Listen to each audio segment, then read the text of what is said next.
வணக்கம். என்ன செய்தியை பார்க்க போகிறோன்னு கேட்டிங்கன்னா, விஜய் ஒன்று நீ சாவ, இல்லை நாங்கள் சாவுவோம். என்னப்பா இப்படிலாம் பேசுகிற அப்படின்னு கேட்குறீங்களா?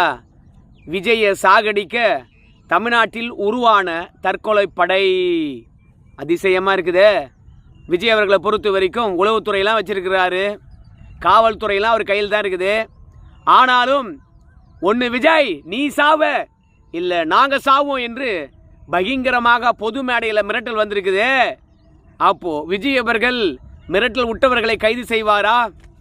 இல்லை தமிழ்நாட்டில் சட்ட ஒழுங்கானது கேள்விக்குறியாக தான் இருக்கிறது. அவர் ஓட்டு போட்ட மக்களையும் காப்பாற்ற போகிறதில்ல, தன்னையும் காப்பாற்றிக்க போகிறதில்ல அப்படின்ற சூழ்நிலை தான் இருக்குது. கடந்த காலங்களில் போதை ஆசாமிகள் குடிப்பதற்கு இடம் இல்லைன்னு கூட ஆட்களை அடித்து கொண்டதை பார்த்தோம், வெட்டி கொண்டதை பார்த்தோம் எங்கள் கொங்கு மாவட்டங்களில். அதே மாதிரி கோயம்புத்தூரில் அமுதன் என்கின்றவர் சக மாணவர்களால் அடித்து கொலை செய்யப்பட்டார் என்ற குற்றச்சாட்டு. நவீன் என்ற மாணவனும் அப்படியே அடித்து கொலை செய்யப்பட்டதாக ஒரு குற்றச்சாட்டு. சாந்தி என்ற 58 வயது பெண்மணி நகைக்காக கொண்டாங்களா இல்லை வேறு எதுக்காவது கொண்டாங்களான்னு தெரியல, வீடு புகுந்து ஒரு கும்பல் வெட்டி படுகொலை செய்திருக்குது. அதே மாதிரி தான் திருவற்றியுள்ள +2 மாணவன் தனுஷ் பள்ளிக்கு அருகாமையிலே சீனியர் மாணவர்களால் அடித்து கொலை செய்யப்பட்டானாம். இது நேற்று நடந்தது. தமிழகத்தில் யாருக்குமே பாதுகாப்பு இல்லை, இப்போ விஜய்க்கே பாதுகாப்பு இல்லை அப்படின்ற நிலை தான் வந்திருக்குது. சரிப்பா, ஒன்று நீ உயிரோடு இருப்ப, இல்லை நான் உயிரோடு இருப்பேன் அப்படின்னு எந்த தற்கொலை படையானது பொது மேடையில் இறங்கி விஜய் அவர்களுக்கு பயங்கரமாக மிரட்டல் விட்டது தெரிஞ்சுக்கணும்னு ஆசையா? வாங்க விரிவாக பார்க்கலாம். ஆனால் அதற்கு முன்பாக இது வரைக்கும் நம்ம சேனலை நீங்கள் சப்ஸ்கிரைப் பண்ணலையா அப்படின்னா சப்ஸ்கிரைப் பண்ணிக்கோங்க, கொஞ்சம் சப்போர்ட் பண்ணுங்கள். நான் ஒரு வீடியோ தரேன், அது காப்பிரைட் வந்தால் கொஞ்சம் தான் தர முடியும் என்னால், இருந்தாலும் முழு வீடியோவும் தர முயற்சி பண்ணுறேன். இப்போ அந்த வீடியோவை பார்த்துட்டு வாங்க. விஜய் அவர்களே அண்ணா திராவிட முன்னேற்ற கழகத்தை அழிச்சு பாருங்க. ஒண்ணு நாங்க செத்து போயிடுவோம், இல்ல நீ செத்து போயிடுவேன். இந்த ரெண்டுல ஏதாவது ஒண்ணுதான் நடக்கும். அண்ணா திராவிட முன்னேற்ற கழகத்தை அழிப்பதற்கு நீ நினைத்தால் தற்கொலை படையாக அனைத்து அண்ணா திராவிட முன்னேற்ற கழக விசுவாச தொண்டர்கள், கடைக்கோடி தொண்டர்கள் இருக்கிற வரை அண்ணா திராவிட முன்னேற்ற கழகத்தை எவனாலும் அழிக்க முடியும். ஓஹோ, ஆர்பி உதயகுமார் ஆடா ஏற்கனவே நம்ம விஜய் அவர்களை திரிஷாவுடன் ஒப்பிட்டு பேசிக்கிட்டே இருப்பார். ஆனால் இப்போது கொலை மிரட்டல் வரைக்கும் வந்துட்டாரா அப்படின்னு சொல்லிட்டு கேட்குறீங்களா? அந்த அளவுக்கு அதிமுகவினரை காயப்படுத்தி விட்டார் விஜய். எத்தனையோ பேர் அரசியல் கட்சி தொடங்கியிருக்காங்க, எத்தனையோ பேர் வெற்றி பெற்று இருக்கின்றார்கள். ஆனால் அடுத்த கட்சியை அழித்ததாக சரித்திரமே இல்லை. மக்கள் வேண்டுமானால் ஒரு கட்சியை நிராகரிக்கலாம் ஜனநாயகத்தில், ஆனால் திட்டம் போட்டு ஒரு கட்சியை அழிக்கின்ற சூழ்நிலையானது விஜய் அவர்கள் வந்த பிறகுதான் நடக்குது. அரசியல் களத்தில் நீண்ட நாளாக பயணித்த ஆர்பி உதயகுமார் அவர்கள் இந்த மாதிரி தன் கட்சி கண்முன்னே கரைவதை பார்த்து கலங்கி விட்டார் என்று நினைக்கின்றேன். அதனால் தான் கடுமையான வார்த்தையை பயன்படுத்துகின்றார். அதிமுகவை அழித்து விடலாம் என்பதற்காக தவேகா திட்டமிட்டு செயல்படுகிறதோ அப்படின்ற ஒரு எண்ணம் நம்முடைய ஆர்பி உதயகுமார் மனதில் வந்துடுச்சு. அதாவது அதிமுக 100 பேர் போகலாம், ஆனால் 100 பேர் மட்டும்தான கட்சி. அதிமுகவை நிர்வாகிகளை நம்பி ஒப்படைச்சிட்டு போல எம்ஜிஆரும் ஜெயலலிதாவும் அதிமுகவை தொண்டர்களை நம்பி ஒப்படைத்திருக்கின்றார்கள். கிட்டத்தட்ட அதிமுகவுக்கு இந்த தேர்தலில் கூட 1,15,00,000 மக்கள் வாக்களித்திருக்கின்றார்கள். கூட்டணிக்கு 1,35,00,000 வாக்குகள் விழுந்திருக்கிறது. ஸோ இவ்வளோ பேர் இந்த கட்சியை நம்பி இருக்கின்ற பொழுது அத்தனை பேருடைய நம்பிக்கையிலும் மண்ணள்ளி போடுறாரு நம்ம விஜய்.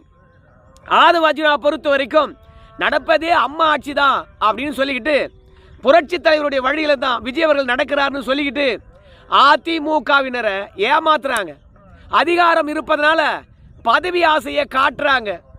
அடுத்த தேர்தலையும் நம்ம தான் வெற்றி பெற போகிறோம், அதிமுக அழிந்தது என்று சொல்கிறாங்க.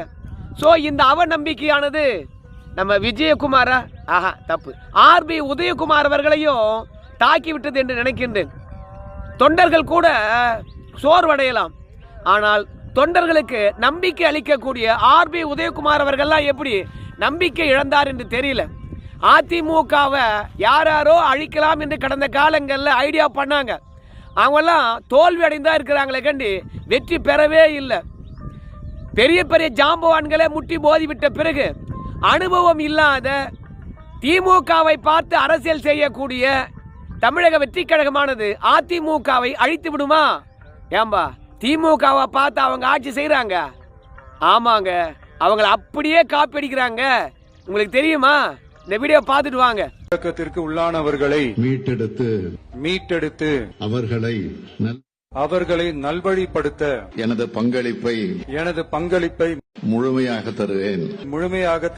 போதைப் பொருட்களின் உற்பத்தி, நுகர்வு, பயன்பாடு ஆகியவற்றிற்கு எதிரான தடுப்பு நடவடிக்கைகளின் மூலம் போதைப் பொருட்களை தமிழ்நாட்டில் வேரறுக்க அரசுக்கு துணை நிற்பேன். மாநிலத்தின் வளர்ச்சிக்கும் மக்களின் நல்வாழ்விற்கும் நான் அர்ப்பணிப்புடன் பங்காற்றுவேன் என்று உளமாற உறுதி கூறுகிறேன். ஆட்சி அசல் அப்படியே வந்து திமுகவில் என்ன உறுதிமொழியை அன்றைக்கு முதலமைச்சர் ஏற்றாரோ அதே உறுதிமொழியை நம்ம புதிய முதலமைச்சரும் ஏற்றிருக்கின்றார். பாத்தீங்களா இல்லையா? இதன் மூலமாக என்ன தெரியுதுன்னு கேட்டீங்கன்னா, அன்னைக்கும் அதிகாரிகள் தான் ஆட்சி செய்தார்கள், இன்னைக்கும் அதே அதிகாரிகள் தான் விஜயுடன் இருக்கின்றார்கள்.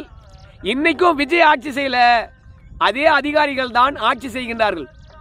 மக்களால் தேர்ந்தெடுக்கப்பட்ட ஒரு முதலமைச்சர் ஆட்சி செய்யவில்லை என்றால், அதிகாரிகள் ஆட்சி செய்தார்கள் என்றால், திமுகவுக்கு என்ன நிலைமை ஏற்பட்டதோ அதே நிலைமை தான் விஜய் அவர்களுக்கும் ஏற்பட போகுது. அதுல எந்த விதமான மாற்றமும் இல்லை. ஏன்னு கேட்டீங்கன்னா, நம்ம ஸ்டாலின் அவர்களையும் ஆட்சி அதிகாரத்தை ஒரு 4 பேர்கிட்ட கொடுத்துட்டு அவர் போட்டோ ஷூட் மட்டும் எடுத்துக்கிட்டு இருந்தார். அதிகார மையங்கள் 4 இருந்தது. இப்போதும் விஜய் ஆட்சியில் அதிகார மையங்கள் 4 இருக்கிறது. அதனால தான் சட்ட ஒழுங்கை சீர் செய்ய முடியல. உளவுத்துறையானது தமிழ்நாட்டில் என்ன பிரச்சனை இருக்குது என்பதை பற்றி வெளிப்படையாக எழுதி கொண்டு போயிட்டு முதலமைச்சர்கிட்ட கொடுப்பாங்க. ஆனால் அந்த உளவுத்துறை அறிக்கையை முதலமைச்சர் படிப்பது கிடையாது. ஏற்கனவே தராசு சியாம் அவர்கள் வந்து சொல்லியிருந்தார், முதலமைச்சரை பொறுத்த வரைக்கும் தன்னுடைய அதிகாரங்களை பகிர்ந்தளித்திருக்கின்றார். முதலமைச்சராக அவர் கவனம் செலுத்த முடியவில்லை என்றால் எதற்காக முதலமைச்சர் பொறுப்பேற்றுக் கொள்ள வேண்டும் அப்படின்னு சொல்லியிருந்தாரு. தராசு சியாம் அவர்கள் வந்து சொன்ன விஷயத்தை வீடியோ ஆதாரத்துடன் நம்ம முந்தினத்து வீடியோவே தந்திருந்தோம்.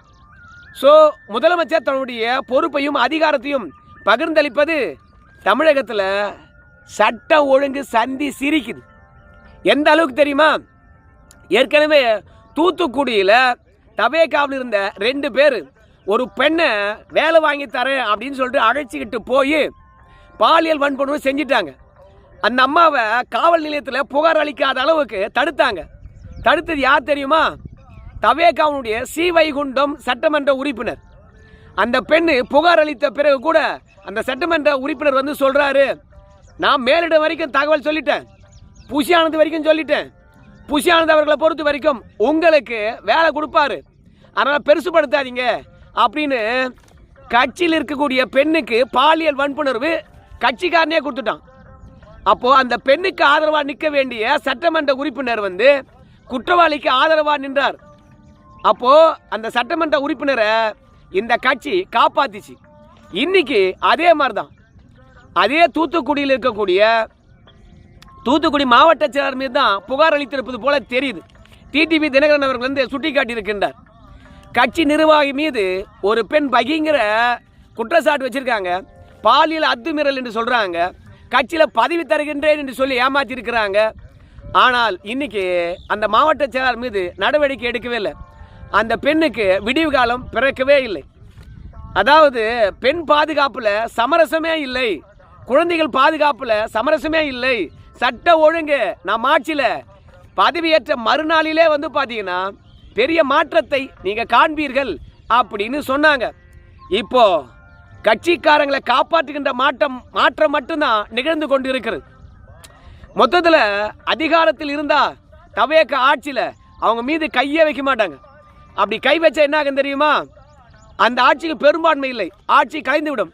ஆனால் தான் ஸ்ரீவைகுண்டம் சட்டமன்ற உறுப்பினர் வந்து பாலியல் வன்புணர்வு தந்த குற்றவாளியை காப்பாற்றின பிறகு கூட அந்த எம்எல்ஏவை இந்த ஆட்சி காப்பாற்றிச்சு. இன்னைக்கு ஒரு பெண் அந்த தூத்துக்குடி மாவட்ட பொறுப்பு அமைச்சர்கிட்ட போய் சொல்கிறாங்க, ஐயோ எனக்கு இப்படி நடந்து போச்சு, தயவு செய்து எனக்கு ஒரு நீதி வேண்டும், அந்த குற்றவாளியை கைது பண்ணுங்க, குறைந்தபட்சம் தண்டனை வாங்கி கொடுங்க அப்படின்னு கெஞ்சுறாங்க.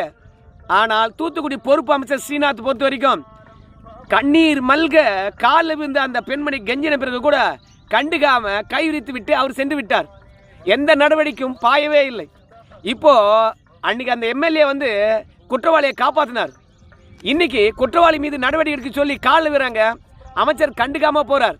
மொத்தத்தில் இந்த தவேக ஆட்சி மாற்றம்தான். குற்றவாளிகளுக்கு ஆதரவாக செயல்படுகின்ற அதிகார மையங்கள் இருக்கிற வரைக்கும் இந்த தவேக ஆட்சி கண்டிப்பாக மாற்றம்தான். இன்னொரு முறை தமிழகத்தில் தமிழக வெற்றி கழகமானது ஜெயிக்கும் என்று எதிர்பார்க்கவே தேவையில்லை. திமுக ஜெயிச்சாலும் ஜெயிக்கும், ஆனால் தவேக ஜெயிக்கவே ஜெயிக்காதுங்க. ஏன் தெரியுமா? குற்றவாளியினுடைய கூடாரமாக தவேக இருக்குது. அந்த குற்றவாளிகளை குறைந்தபட்சம் கட்சி விட்டாவது நீக்கணும், நீக்கவே இல்லைங்க. மொத்தத்தில் இப்படி குற்றவாளி கூடாரமாக இருக்கின்ற போது கை வச்சு சும்மா இருப்பாங்களா? அவங்களால என்ன செய்ய முடியுமோ அதை செய்வாங்க. மணல் திருடினவன் மணல் திருடிக்கிட்டே தான் இருப்பான். பாலியல் வன்புணர்வு செய்கிறவன் இந்த பெண்ணை பண்ணோம் ஒன்றும் நடவடிக்கை இல்லை, அடுத்த பெண் மீது அவனுடைய பார்வையானது தாவும்.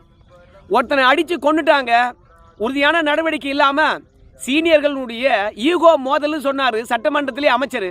இன்னைக்கு திருவற்றியூரில் ஒரு +2 மாணவனை பள்ளிக்கு பின்புறத்திலே அடித்து கொண்டு இருக்காங்க.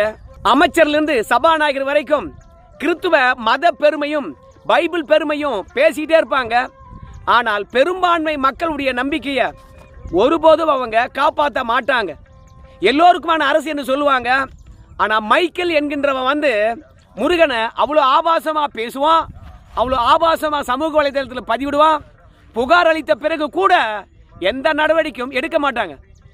ஏன்னா இந்த அமைப்புகள் வந்து புகார் அளிச்சிருக்குது, நாம் தமிழர் கட்சியானது புகார் அளிச்சிருக்குது. ஏன் காவல்துறைக்கு அந்த மைக்கேல் யாருன்னு தெரியலையா? ஏன் சொல்ல வரேன்னு கேட்டீங்கன்னா, இந்த மைக்கேலும் தமிழக வெற்றி கழகத்தை சார்ந்தவன் தான். சீமானை பொறுத்த வரைக்கும் முருகனா நடிக்கிறாராம் சேயோன் என்ற படத்தில். நடிக்கட்டும், முருகனையே நாங்கள் அந்த வார்த்தை சொல்ல முடியாது, அப்படிதான் நாங்கள் செஞ்சுக்கிட்டு இருக்கிறோம். ஆனால் சீமான் வந்தால் என்ன பண்ணுவோம் அப்படின்னு சொல்லிவிட்டு கெட்ட வார்த்தை ஆபாசங்கள் பறக்கும் அப்படின்னு மைக்கேல் என்கின்றவன் முருகனுடன் ஒப்பிட்டு சீமானை திட்டிக்கிட்டு இருக்கான்.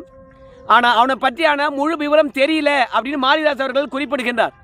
அந்த மைக்கேலை பற்றி அவனுடைய குடும்ப பின்னணியை பற்றி யாரெல்லாம் நீங்கள் தகவல் தெரிவிக்கிறீங்களோ அவங்களுக்கு நாங்கள் 50,000 ரூபாய் பரிசு தருவோம் அப்படின்னு மாரிதாஸ் அவர்கள் அறிவித்திருக்கின்றார். மொத்தத்தில் சில நடிகைகளை யாராவது தப்பாக பேசிட்டா உடனடியாக கைது. விஜய் அவர்களை விமர்சித்து விட்டால் உடனடியாக கைது.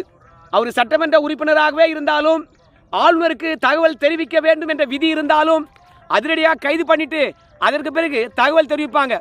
ஆனால் இன்னைக்கு பெரும்பான்மை மக்களுடைய நம்பிக்கையை இழிவுபடுத்துகின்றான் இந்த மைக்கேல்.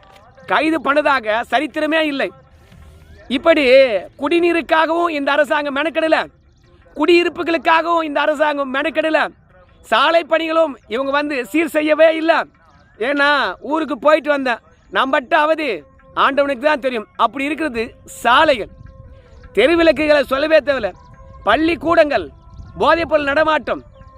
மொத்தத்தில் இந்த அரசாங்கம் வந்து டாஸ்மார்க்கை மட்டும்தான் சீர்படுத்தி இருக்கிறது.